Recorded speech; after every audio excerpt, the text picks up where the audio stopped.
مشرق وسطی سے اچھی خبر کے ساتھ ایران اور اسرائیل کے درمیان 12 روزہ جنگ کے بعد سیز فائر ہو گیا ہے۔ اسرائیل اور امریکہ ایران میں رجیم چینج کے منصوبے کو مکمل کرنے میں ناکام رہے ہیں۔ امریکی صدر ڈونلڈ ٹرمپ نے آئندہ چند گھنٹوں میں ایران اسرائیل جنگ ختم کرنے کا اعلان کر دیا۔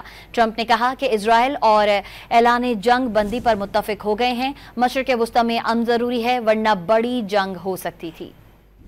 سماجی رابطے کی ویب سائٹ پر ٹرمپ نے اپنے پیغام میں کہا کہ اسرائیل اور ایران نے ان کے پاس آ کر امن کی بات کی۔ اس بات کا علم تھا کہ امن کا وقت آ گیا ہے۔ ایران اور اسرائیل مستقبل میں بہت پیار، امن اور خوشحالی دیکھیں گے۔ دونوں اقوام کو مستقبل میں بہت کچھ حاصل کرنا ہے۔ ٹرمپ نے مزید کہا کہ اسرائیل اور ایران کا مستقبل لامحدود اور عظیم مواقع سے بھرپور ہے۔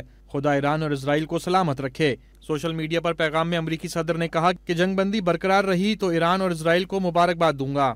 یہ جنگ کئی برس تک جاری رہ سکتی تھی۔ ٹرمپ نے یہ بھی دعا کی کہ خدا ساری دنیا کو سلامت رکھے۔ ٹرمپ نے جنگ بندی کا کریڈٹ بھی لے لیا اور کہا کہ طاقت کے ذریعے امن کا قیام عمل میں آیا۔ B-2 بمبار طیاروں کے بغیر جنگ بندی ممکن نہیں تھی۔ امریکی فوج کبھی بھی ناکام نہیں ہوگی۔ امریکی جھنڈا کبھی نہیں گر سکے گا۔ دنیا کو مبارک ہو کہ امن کا وقت آ گیا ہے۔